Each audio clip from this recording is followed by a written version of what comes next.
Esperemos que el tema que vamos a conversar ahora le interese. Nos debería interesar a todos. Bueno, ha sido tema en todas las aristas informativas, políticas, de campaña, economistas. Se ha hablado bastante de las AFP, de los multifondos, de estos cambios que se han incrementado, ¿no? En el último tiempo, sobre todo. Queremos saber qué está pasando, qué es lo conveniente. ¿Se está pagando lo adecuado? ¿Están siendo lo suficientemente rentables el sistema que tenemos actualmente para nuestras pensiones? Lo conversamos ahora con los economistas Rafael Garay, bienvenido Rafael, y también José Ramón Valente. Bienvenidos a los dos. Muchísimas gracias. A ver, partir rápidamente, ¿por qué crees tú, José Ramón, que se están produciendo estos cambios masivos? ¿Es un fenómeno nuevo y qué explicación le das tú? Bueno, yo creo que efectivamente desde el 2002 que existen la posibilidad de que los afiliados tengan 5 alternativas distintas de inversión. Antes de eso había una sola. Desde ahí esto es lo que se llama el sistema de multifondos y por lo tanto antes de eso los afiliados simplemente para cambiarse de alternativa de inversión tenían que cambiarse de AFP. De ahí en adelante pueden cambiarse dentro de la misma AFP, pueden, ¿no es cierto?, ir cambiándose de alternativa de inversión. Y además antes del 2002 casi todas las AFP tenían parecidas unas inversiones y otras, entonces no había no tenía mucho sentido. Con la aparición de los multifondos tienes alternativas diversas. El fondo A que tiene mucho más acciones, un fondo E que tiene mucho menos acciones, y la ley por lo tanto permite esa libertad a los afiliados de ir de acuerdo a sus propias preferencias o de acuerdo a su edad o de acuerdo a las condiciones financieras que tenga. En definitiva, hacer una evaluación y decir, sí, me voy a, ¿no es cierto?, voy a colocar mis recursos en el A, o los voy a colocar en el B o en el C, con ciertas restricciones. Siempre entendemos que este es un sistema regulado porque es un sistema obligatorio, estamos hablando de fe pública, está aquí, ¿no es cierto?, involucrado las pensiones de la gente, entonces es súper regulado este sistema, pero dentro de ese marco regulatorio da una cierta flexibilidad que permite a la gente cambiarse. Y por lo tanto es natural, ¿no es cierto?, que a partir del 2002 haya más cambios. Ahora, lo que es novedoso probablemente y de lo que estaba en la noticia es que a raíz de la aparición de algunos sitios de internet, el más famoso de todos, ¿no es cierto?, es Felices y Forrados, que tiene una cantidad de suscriptores importante, hay una coincidencia bastante grande de recomendaciones de ese sitio y la cantidad de gente que se mueve. Y por lo tanto, daría la impresión de que los afiliados que están suscritos a su vez a ese sitio están haciendo caso a esas recomendaciones. Y por lo tanto, el número de personas que se está moviendo de fondo asociado a esas recomendaciones es bastante grande y de ahí surge un poquito la polémica. O sea, Felices y Forrados dejó un poco la tendalada, por decirlo de alguna manera, ¿o no? No, yo creo que, a ver, si existe la posibilidad que una empresa tipo Felices y Forrados y otras que existen hoy en día, cierto, que han ido surgiendo, se están hablando incluso que hay más o menos 10 empresas en la categoría, hayan surgido es justamente porque el mismo modelo ha dejado los espacios para que esto ocurra. ¿A qué me refiero con que el mismo modelo ha dejado los espacios para que esto ocurra? Aquí las rentabilidades han cambiado dramáticamente. José Ramón Valente comentaba, cierto, que hay un cambio del año 2002, que es un cambio normativo que permite la existencia de los multifondos y, entre comillas, se traspasa un poco al afiliado la posibilidad de gestionar sus propios riesgos. Pero yo te quiero dar datos al respecto que la superintendenta hoy omitió. Previo al sistema de multifondos, el sistema, que es el fondo C, tú sabes que se ha medido siempre a través del fondo C, porque es el fondo que ha estado permanente, una forma de medirlo por simplicidad, y aquí tengo los datos de la superintendencia, así que no son datos, los puedo dejar si quieren. El fondo rentaba en promedio para las personas un 10,7%. Eso es lo que rentaba al año el fondo. Después del sistema de multifondo, el sistema renta un 5,22% de acuerdo a los datos de la superintendencia. Es decir, la rentabilidad ha caído a la mitad. Pero hay ahora alternativas para cambiarse. Y frente a eso, cuando hay empresas serias que no hacen market timing, como equivocadamente muchos expertos han dicho, porque para que la gente le quede claro, market timing es tratar de adivinar tendencias rápidas de corto plazo y estarme moviendo incluso intradía, que es muy distinto a cambiarse con perspectivas de 2 o 3 meses, que son pequeños movimientos con un horizonte por lo demás de largo plazo. Se ha generado esto que ha logrado mejores rentabilidades, y la superintendenta, que hoy fue extremadamente crítica, y yo le agradezco que haya sido extremadamente crítica porque nos permite usar los mismos datos que ella usó para poder de alguna manera ejemplificar a la gente, quiero dar solamente... Antes de ir a datos que probablemente ustedes manejan mucho mejor que yo y que la gente que nos está viendo, me quiero quedar con algunos conceptos que me parecen llamativos. La superintendenta hoy día fue particularmente crítica, tú lo decías. No hay evidencia de poder predecir el mejor momento para cambiarse. Es más, dice que, y da algunas cifras comparativas, dice, a ver, las sugerencias que se hicieron de cambiarse en definitiva mostraron una menor rentabilidad que lo que hubiera tenido ese cliente o ese afiliado si se hubiera mantenido en ese fondo. Claro, pero eso es absolutamente sesgado. A ver, sí. ¿Es falso? ¿Está mintiendo la superintendencia? No, es sesgado, porque a ver, yo podría decir, voy a evaluar a la AFP, y yo creo que José Ramón va a estar en cierta medida de acuerdo conmigo, yo podría decir, voy a evaluar todo el sistema de AFP por un mes, y voy a evaluar el periodo septiembre-octubre del 2008, donde la AFP perdieron en realidad el 35% de los ahorros del Fondo A. Si hago eso, soy tremendamente injusto, porque estoy hablando de un mes y estoy hablando del peor mes. Lo que hace la superintendenta cuando habla de los periodos más malos es que toma periodos muy cortos. Pero yo quiero darte un dato que la superintendenta da. Y dice, desde que se funda Felices y Forrados, es decir, desde julio del año 2011, la estrategia activa de fondo de Felices y Forrados ha logrado una rentabilidad del 18%. En el mismo periodo comparable, el Fondo A ha rentado un 7,2%. Y el Fondo E un 13%, un 12,9% para usar los datos de superintendenta. O sea, ¿qué es lo que está haciendo ella? Está reconociendo que en un periodo más largo, que yo a mí me parece justo, porque si la AFP por ley se evalúan en 36 meses los promedios, bueno, en un periodo más largo, que es de 19 meses o 20 meses, para ponerlo, Felices y Forrados renta un 18%, la renta fija, que es el Fondo E, un 13%, y el fondo más riesgoso, que es el Fondo A, solamente un 7,2%. ¿Qué interpretación le das tú a la luz de alerta que ha puesto la autoridad en definitiva? ¿Es razonable? ¿La compartes? ¿Crees tú que sugerencias como las que hace la empresa, como la que tiene Rafael Garay y otras similares, son convenientes o son riesgosas? No, yo pienso, a ver, de partida creo que es interesante para la gente que realmente le interesa el tema que se meta y lea en los comunicados de prensa de la superintendencia. Yo comparto los comunicados de prensa de la superintendencia 100%. Yo creo que Rafael, estás criticando a la superintendencia con lo mismo que criticaste tú antes. Estás diciendo, mira, la superintendencia toma un periodo en particular y después tú dices, para decir que Felices y Forrados lo ha hecho bien, también tomas un periodo en particular. Pero mucho eso es más justamente largo. lo que... No, es un trimestre, un semestre más largo. No, pero 19 meses versus su peor cambio que lo que está haciendo, está tomando la superintendencia básicamente lo que dice en su comunicado, para ser preciso con lo que dice Rafael y no poner, ¿no es cierto?, palabras distintas de lo que dice el comunicado. La superintendencia lo que dice, mire, si alguien siguió desde el primer día las recomendaciones de Felices y Forrados hasta ahora, entonces esa persona efectivamente ha tenido la rentabilidad que dice Rafael y ha sido más alta que la del Fondo A o el Fondo E. Cualquier persona que desde 6 meses después de que se fundó Felices y Forrados, o al menos desde que dio su primera recomendación, y hasta ahora ¿ya?, hubiese entrado a seguir las recomendaciones, todos ellos han tenido peores, en cada uno, da lo mismo el mes que han entrado, han tenido peores, ¿no es cierto?, resultados.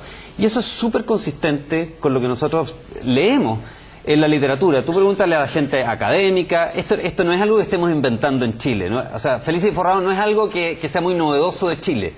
Los países que tienen mucha más experiencia en mercado de capitales, que tienen una tradición más larga, han estudiado muy largo lo que ocurre con esta recomendación. Y las conclusiones son que efectivamente es muy difícil, si no imposible, en forma consistente, hacer recomendaciones de entrar y salir de los mercados, en el fondo, que tengan una rentabilidad hacia futuro y que tú consistentemente ganes plata. Y eso es, la verdad, que está en toda la literatura. Lo que la gente de Felices y Forrados está diciendo es decir, yo tengo la receta para predecir el futuro, de tal manera de hacer que, dándole una recomendación a usted le pueda ganar y rentar más de lo que rentaría, ¿no es cierto?, si es que se quedara en un fondo en particular de acuerdo a sus condiciones. Lo que es una oferta bastante tentadora. Estamos hablando de sacarle mucho más partido a las pensiones, que siempre son pocas, son insuficientes. Y ha habido como empresas, ¿no es cierto?, y promesas como la de Felices y Forrados, cientos, muchas veces, sobre todo, ¿no es cierto?, en países como Estados Unidos, por ejemplo, que tienen una larga tradición. Y la experiencia muestra que en la mayor parte de los casos, si no en todos los casos, termina siendo, ¿no es cierto?, una promesa no cumplida. Y aquí lo que ocurre es que efectivamente Felices y Forrados tuvo un primer, vamos a decir, un hit. La apuntó la primera vez y ha de alguna manera, ¿no es cierto?, utilizado esa primera buena recomendación, que puede haber sido porque le apuntaron, o puede haber sido porque tuvieron un insight en particular ahí. Y con eso han construido una rentabilidad que hasta ahora perdura, digamos. Pero la verdad que así como tuvieron una buena visión un mes o 2 meses, después han tenido errores en los próximos meses, lo cual yo no digo, no tiene nada de malo, ¿sí?, es lo que ocurre típicamente, y está en la libertad de las personas el creer que ellos pueden o no pueden apuntarle, ¿sí? Yo en eso quiero defender 100% la libertad empresarial de este sitio y de ellos a querer dar este servicio. Pero lo que sí es súper importante es que la superintendencia y la gente sepa que, uno, la tradición es que es muy difícil, ¿no es cierto?, que efectivamente esas recomendaciones al final les agreguen valor. Muy difícil. Y dos, que efectivamente lo que ha ocurrido tiene que ser bien medido. No pueden ser ellos juez y parte, en el sentido de decir, mire, esto es lo que nosotros hemos rentado. Tiene que haber un Rafael, tercero.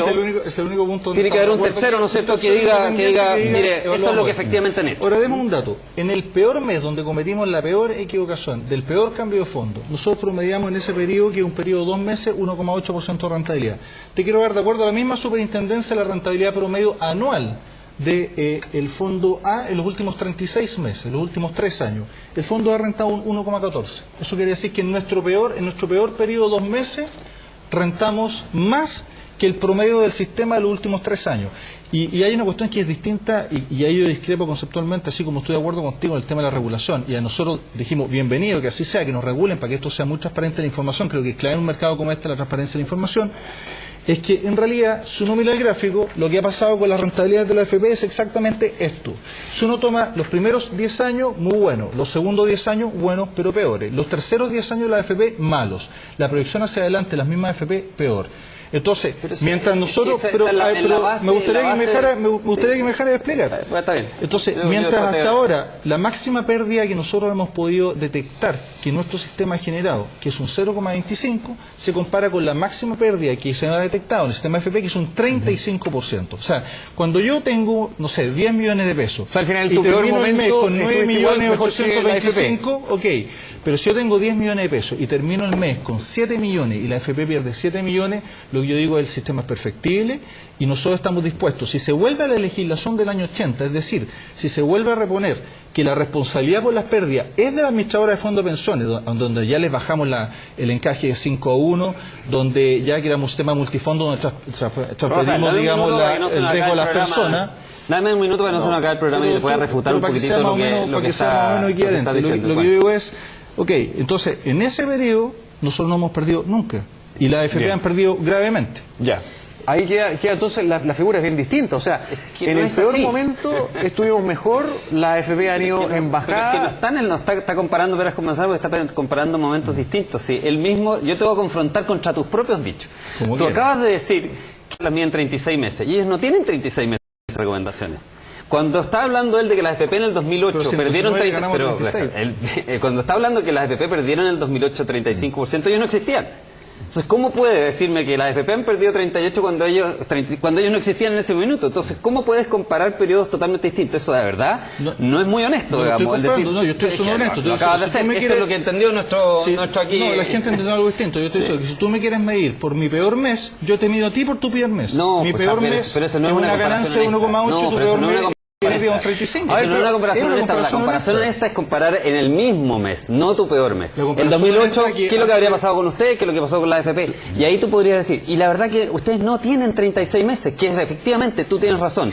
La medida típica para medir, ¿no es cierto?, recomendaciones de inversión es 36 meses. Ustedes todavía ni siquiera tienen 36 meses. Malamente podrían, ¿no es cierto?, reclamar que ustedes son exitosos en términos de dar recomendaciones que sirven a la gente cuando ni siquiera has cumplido el periodo de 36 meses. Has tenido un par de recomendaciones exitosas y varias otras no exitosas. ¿Qué es lo normal? ¿Qué es lo que ocurre? Y la mayor parte de la gente que está en el sitio de ustedes, que entró posterior a la recomendación exitosa, en el fondo, que es lo que dice la superintendencia, le ha ido mal.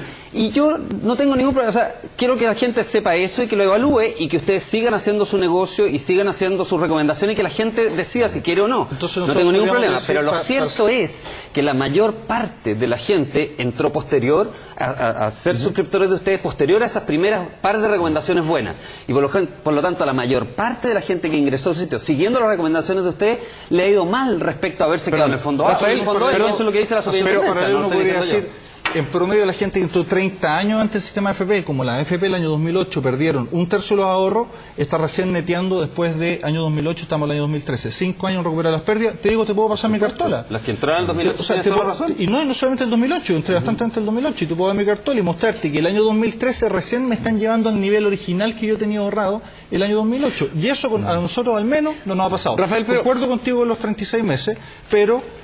que la regulación no nos mate y no quite a la gente la posibilidad de elegir antes de que ocurran esos 36 meses para que cuando comparemos diga parece que no fue solamente la superintendenta, fue también el ministro de Hacienda, en que dijo que la evidencia dice que estos cambios frecuentes para allá para acá, esta inestabilidad no tenía un buen resultado al final. A ver, ¿cómo tú le das seguridad a la gente que tu sistema sí da una rentabilidad mejor que el sistema de AFP?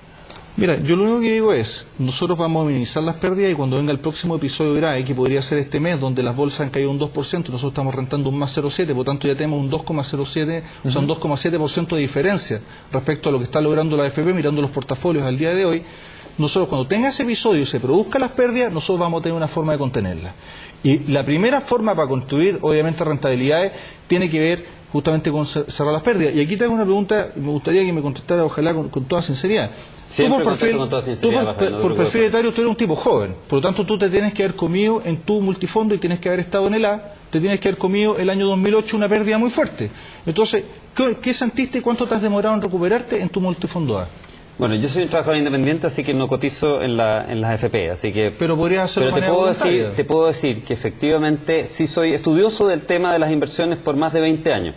Y sí te puedo decir que tratar de apuntarle, ¿no es cierto?, a cuándo hay que entrar a los mercados y salir de los mercados es una mala estrategia. Uno termina típicamente, ¿no es cierto?, saliendo tarde y entrando tarde. Y en ese sentido las rentabilidades, ¿no es cierto?, que uno obtiene son peores que habiéndose quedado con una estrategia consistente. Eso es lo que me ha pasado a mí con mis inversiones, no en las AFP, y es lo que normalmente ocurre. Un segundo, es que hay un punto que me quiero detener, porque quiero que me explique ese detalle.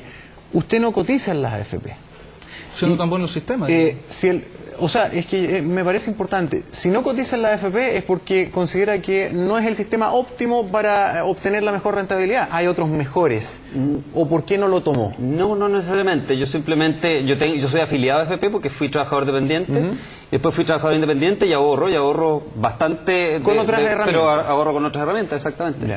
Pero no tiene, al revés, yo soy un defensor muy importante del sistema. Creo que es un muy buen sistema. Muchas personas, pero es súper importante saber el por qué existen otras mejores herramientas que la AFP. Porque eso abriría, la puerta a dar la razón a quienes dicen que el sistema es más que perfectible. No, tenemos aquí un sistema de seguridad social, que es súper importante para la gente que tiene que, ¿no es cierto?, que después de una vida de trabajo y tener una base de ahorro para que no se quede, ¿no es cierto?, en la calle después de haber trabajado. Y por lo tanto, lo que hemos como sociedad construido es decir, mire, tenemos que hacer que la gente cotice de tal manera que tenga esa base. Uno pudiese hacerlo voluntariamente y si tiene la fuerza de voluntad para hacerlo. Como sociedad hemos decidido que esto sea algo que lo hagamos obligatoriamente porque no queremos vernos en la situación de ver a personas mayores en la calle, porque igual nosotros iríamos probablemente en ayuda de ellos y probablemente como sociedad no tendríamos los recursos dado que no lo hemos ahorrado. En ese sentido el sistema es robusto y funciona y anda bien, ¿ya? Y me parece fantástico que lo haya. Si todos fuéramos, ¿no es cierto?, suficientemente conscientes como para ahorrar en lo personal, efectivamente no necesitaríamos del sistema. Pero la evidencia nos ha mostrado por años y años y en muchos países que la gente tiende a postergar estas decisiones y las toma cuando ya es demasiado tarde. O sea, ¿tú crees que acá el Estado tomó la decisión por todos y no por el lo Estado, tanto, la sociedad? Bueno, pues a través del Estado, porque por el intermedio de las leyes obliga a todos a ser cotizantes de un sistema que no necesariamente le parece el óptimo? No, el sistema es muy bueno en el sentido de que ha entregado las rentabilidades, unas rentabilidades adecuadas, pero efectivamente es un sistema obligatorio. Sabemos desde siempre que es un sistema obligatorio claro. y podemos, obviamente, en algún minuto, cuando hayamos madurado, a lo mejor como sociedad, replantearnos y decir, bueno, en realidad, fíjese que aquí en Chile casi toda la gente tiene cultura de ahorro, ahorra en lo propio y no necesitamos mayor obligatoriedad. Y eventualmente podríamos levantar esa obligatoriedad. Por el momento, como sociedad, decimos, no, sabe que no lo mantengamos. ¿Es momento de revisar esta decisión?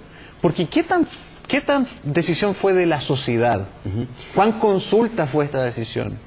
Yo creo que si tú me preguntas si la sociedad espera... Pregúntate, hazte la siguiente pregunta. ¿Tú crees que las personas, cuando jubilan, esperan tener jubilación? ¿Esperan tener efectivamente, ¿no es cierto?, una cantidad de plata para poder pagarse sus pensiones? Yo creo que sí. Mayoritariamente la gente espera hacerlo, ¿no es cierto? Obvio. Ahora pregúntate, ¿la gente ahorra voluntariamente para hacerlo?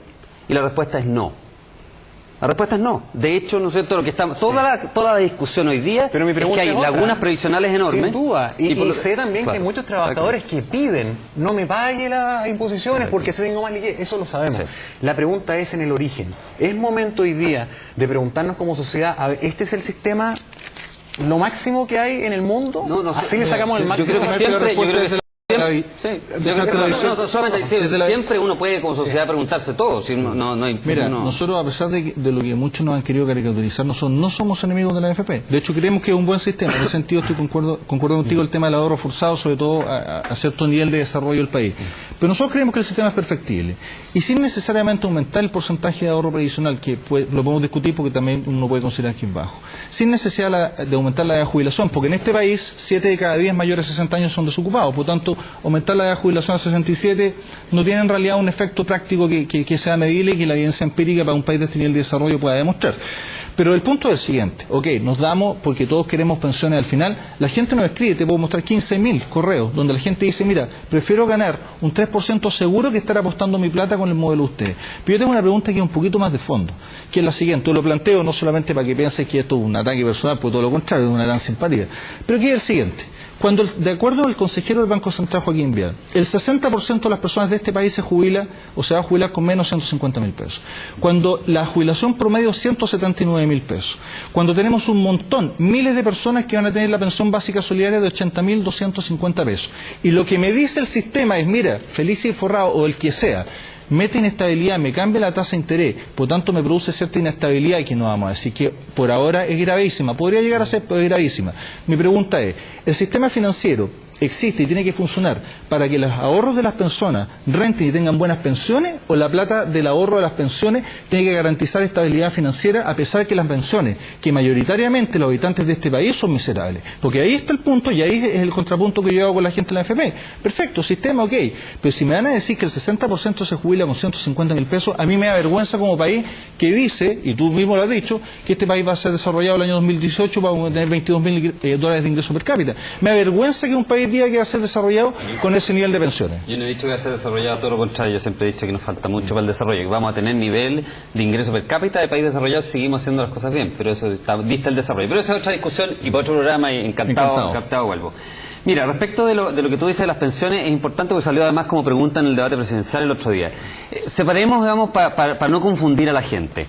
Aquí, la gente que ha cotizado en el sistema regularmente va a obtener pensiones, y por lo tanto la promesa del sistema respecto de decir, mire, si usted trabajaba y cotizaba, al final de su vida iba a tener buenas pensiones, esa promesa está cumplida y va a ser cumplida para todos los que hayan, ¿no es cierto?, tenido regularmente cotizaciones. Lo que ocurre es que mucha gente efectivamente no ha cotizado. Entonces, cuando se hace ese cálculo promedio, tú resulta que estás dividiendo por 9 millones de trabajadores, en circunstancias que la fuerza de trabajo es de 7,6 millones de trabajadores. ¿Por qué? Porque hay personas como yo, ¿no es cierto?, que no podría ir a reclamar una buena pensión. Fíjate que yo acabo de decir, ¿no es cierto?, que yo coticé durante 4 años y soy parte de los afiliados. Sigo teniendo una cuenta. Malamente podría yo, habiendo cotizado 4 años y después no habiendo cotizado voluntariamente, ir a reclamar que mi pensión va a ser muy baja. Y sin embargo soy parte de la estadística. O sea, la culpa, mi señora es parte de la estadística y mucha gente la culpa entonces de la gente. ¿Es culpa nuestra? No, es culpa de nosotros que no cumplimos y sin ser malo y sentar en la línea los que quieren destruirlo, volver al sistema de reparto y todas esas cosas que yo creo poco factibles. El sistema es perfectible. Por ejemplo, nunca se ha considerado que la gente que queda desocupada puede tener un seguro que le cotice por lo menos por el mínimo la laguna previsional. Eso te mejora las pensiones mucho. Estoy de acuerdo. Que si la AFP suben 2 puntos la rentabilidad promedio que tienen, que hoy día es bastante baja, creo, y va a seguir siendo baja, de acuerdo a lo que la misma AFP declara. Si sube 2 puntos la rentabilidad promedio, la pensión final sube en un 55%. Nunca se ha planteado un pilar solidario, porque hoy día Chile gasta $11.300 millones en pensiones. Nunca se ha planteado un pilar solidario que cuando alguien nace tú le pones $1 millón y que eso gana interés toda la vida. Eso cuesta apenas $500 millones al año y te mejoraría las pensiones de todos, aumentándole en un factor de 2,5. Entonces, el sistema es perfectible. Tenemos plena coincidencia. Tenemos que ir a un informe a través de las 2 señales, TVN y Canal 24 Horas. Muchas gracias a los dos. Usted está en la AFP, ¿no? Absolutamente. Y sigo la estrategia Felicia y Forrado y he arrastrado bastante. Veremos. Muchas gracias. Ya.